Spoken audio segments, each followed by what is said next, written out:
അഭിഷേകമന്യ എന്ന വചന സന്ദേശത്തിലേക്ക് എല്ലാവർക്കും സ്വാഗതം. ഇയ്യോബിന്റെ പുസ്തകം 1-ാം അധ്യായത്തിൽ ഊസ് ദേശത്ത് ഒരു കുടുംബത്തെക്കുറിച്ച് തിരുവചനം നമ്മളെ ഓർമ്മപ്പെടുത്തുകയാണ്.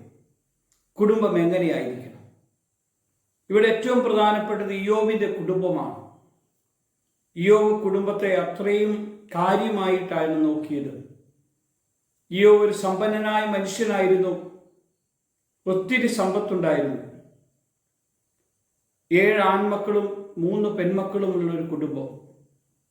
കുടുംബത്തിലുള്ള എല്ലാവരും ചേർന്ന് അവരൊന്നിച്ചു കൂടുവാനും എല്ലാവരും ചേർന്ന് ഭക്ഷണം കഴിക്കുവാനെല്ലാം അവർ തയ്യാറാണ്. അവരുടെ ഭക്ഷണം കഴിച്ച ശേഷം ഈ മക്കൾ ആരെങ്കിലും ഒരാൾ പാപത്തിലേക്ക് പോകുമോ എന്ന് ഉള്ളിലെ ഭയം കൊണ്ട് അവർക്ക് വേണ്ടി യാഗം കഴിക്കുക പതിവായിരുന്നു. ഇയ്യോബിന്റെ ഒരു പ്രത്യേകത, ഇയ്യോബ് ദൈവഭക്തനായിരുന്നു, നിഷ്കളങ്കനായിരുന്നു, ദോഷം വിട്ടകുന്നവനായിരുന്നു, ദൈവത്തെ എപ്പോഴും ഭയപ്പെടുന്നവനായിരുന്നു. ദൈവത്തെ അനുസരിക്കുന്ന നീതിമാനായ ഇയ്യോബിനെ നമുക്ക് കാണാൻ കഴിയും. വീട്ടിലെ അപ്പൻ നീതിമാനായി പ്രാർത്ഥിക്കുന്നവനാണെങ്കിൽ മക്കളെയും കുടുംബത്തെയും അതുപോലെ പരിപാലിക്കും. ഇങ്ങനെ അനുഗ്രഹിക്കപ്പെട്ട ഒരു കുടുംബം, എല്ലാവരും ഒന്നിച്ചു കൂടാനും പ്രാർത്ഥിക്കാനും കൂട്ടായ്മ കൂടുന്ന ഒരു കുടുംബത്തിൽ സന്തോഷത്തോടെ പോകുന്നത് കാണാൻ കഴിയാത്ത പിശാച് ദൈവപുത്രന്മാർ ദൈവസന്നിധിയിൽ കടന്നു പോകുന്നതിൻ്റെ കൂടെ പിശാചും കടന്ന് ദൈവത്തിൻ്റെ അടുത്തെത്തി. ദൈവം പിശാചിനോട് ചോദിച്ചു, ഇയ്യോബ് എന്ന എൻ്റെ പ്രിയപ്പെട്ട മകനെ നീ കണ്ടോ? അപ്പോഴാണ് ഇയ്യോബ് ദൈവത്തോട് പറഞ്ഞത്, ഇയ്യോബ് നിന്റെ കൂടെ നിൽക്കുന്നതിൻ്റെ കാരണം എനിക്കറിയാം. നീ ഇയ്യോബിന് ചുറ്റും കോട്ട കെട്ടി വലിയ സംരക്ഷണം ഒരുക്കിയത് കൊണ്ടല്ലേ ഇയ്യോബ് നിന്നെ തള്ളിപ്പറയാതെ നിൽക്കുന്നത്. ഞാൻ അവൻ്റെ മേൽ ദൃഷ്ടി വെച്ചു. ദൈവം അവനോട് ചോദിച്ചു, നീ ദൃഷ്ടി വെച്ചു, എന്നാൽ ഇയ്യോബ് എങ്ങനെയാണ് അവൻ്റെ ജീവിതം? ദൈവത്തോട് കൂടെ എങ്ങനെയാണ് അവൻ വിശ്വസ്തനായിരിക്കുന്നത്? പിശാച് അവരുടെ കുടുംബത്തിൻ്റെ മേല് വലിയ അനർത്ഥമുണ്ടാക്കാൻ ഇടവന്നു. അവനുണ്ടായിരുന്ന സമ്പത്ത് മുഴുവൻ അവന് നശിച്ചുപോയി. അവന് 10 മക്കളുണ്ടായിരുന്നു, 10 മക്കളും മരിച്ചു. ഇയ്യോബ് ഒറ്റ കാര്യമേ പറഞ്ഞുള്ളൂ, എൻ്റെ ദൈവം എനിക്ക് തന്നു, ദൈവം എടുത്തു, ദൈവനാമം വാഴ്ത്തപ്പെടട്ടെ. ജീവിതത്തിൽ ദൈവം തരാത്ത എന്തെങ്കിലും ഉണ്ടോ? ദൈവം തന്നത് ദൈവം എടുക്കും. അതിനെ ഓർത്ത് നമ്മൾ ആരും വിലപിക്കേണ്ട. ഭാര്യ കുറ്റപ്പെടുത്തി,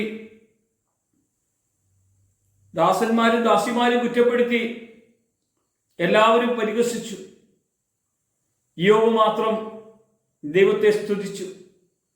ദൈവം നന്മ തരുന്നത് പോലെ തന്നെ എൻ്റെ ജീവിതത്തിൽ തിന്മ തന്നാലും ഞാനത് വഹിക്കും, ഞാനത് സന്തോഷത്തോടെ ഏറ്റെടുക്കും. എനിക്ക് എൻ്റെ ജീവിതത്തിൽ ഏറ്റവും പ്രധാനപ്പെട്ടത് എൻ്റെ ദൈവം മാത്രമാണ്. ദൈവത്തെ ഭയപ്പെടുന്നവർ മറ്റൊന്നും ചിന്തിക്കുകയില്ല. 3 യുവാക്കന്മാർ ദാനിയേൽ പുസ്തകത്തിൽ പറഞ്ഞതുപോലെ, എൻ്റെ ദൈവം ഈ തീച്ചൂളയിൽ നിന്ന് ഞങ്ങളെ രക്ഷിച്ചില്ലെങ്കിൽ പോലും ദൈവത്തിനെതിരായി ഒരു വാക്കു പറയുവാനോ ദൈവത്തിൻ്റെ നാമത്തെ അല്ലാതെ വേറെ ആരെ ഉയർത്തുവാനോ ദൈവത്തിൻ്റെ കൂടെ ജീവിക്കുവാനോ അല്ലാതെ ഞങ്ങൾ തയ്യാറല്ല. ദൈവത്തിൻ്റെ കൂടെ മാത്രം ജീവിക്കുന്ന വിശ്വസ്തരായ ഒരാളെ ദൈവത്തിന് വേണം. നമ്മുടെ കുടുംബം നമ്മൾ വിശ്വസ്തയോടെയാണോ പരിപാലിക്കുന്നത്? നമ്മുടെ കുടുംബത്തിലെ വിശ്വസ്തത പ്രാർത്ഥനയാണ്. ഇയ്യോബ് നല്ല പ്രാർത്ഥിക്കുന്ന ദൈവമകനായിരുന്നു. ഇയ്യോബിന്റെ പ്രാർത്ഥന ദൈവസന്നിധിയിൽ എത്തുന്നതായിരുന്നു.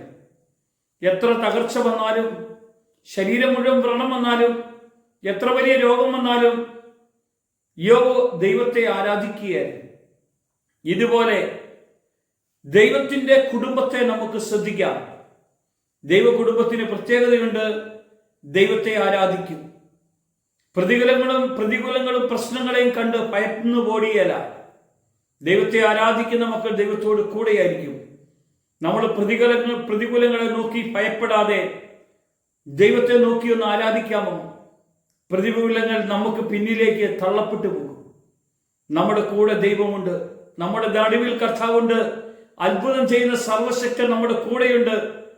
ഈ 1-ാം അധ്യായത്തിൽ ദൈവം നമ്മോട് പറയുകയാണ്, മക്കള് 10 പേരും മരിച്ചെങ്കിലും ദൈവത്തെ മഹത്വപ്പെടുത്തുവാൻ കഴിയുന്ന ഒരു അഭിഷേകം യോബിന്റെ അകത്ത് വെളിപ്പെട്ടെങ്കിൽ, ഒരു ഭക്തനോട്, ഒരു വിശ്വാസിയോട്, ഒരു കുടുംബത്തിലുള്ള പ്രാർത്ഥിക്കുന്നവരോട്, ഈ വചനം കേൾക്കുന്ന നിങ്ങളോട്, നമ്മളോട് ദൈവം പറയുകയാണ്, വിശ്വസ്തരായി, നിഷ്കളങ്കരായി, നീതിമാനായി ദൈവത്തിന്റെ കൂടെ ജീവിക്കാൻ പറ്റുമെങ്കിൽ ഇന്ന് നിങ്ങളുടെ കൂടെ ദൈവപ്രവൃത്തി കടന്നു വരും. കർത്താവിന്റെ മഹത്വം എപ്പോഴും നിങ്ങളുടെ ജീവിതത്തിൽ വെളിപ്പെടണം. യേശുവിന്റെ നാമത്തിൽ തന്നെ. ആമേൻ.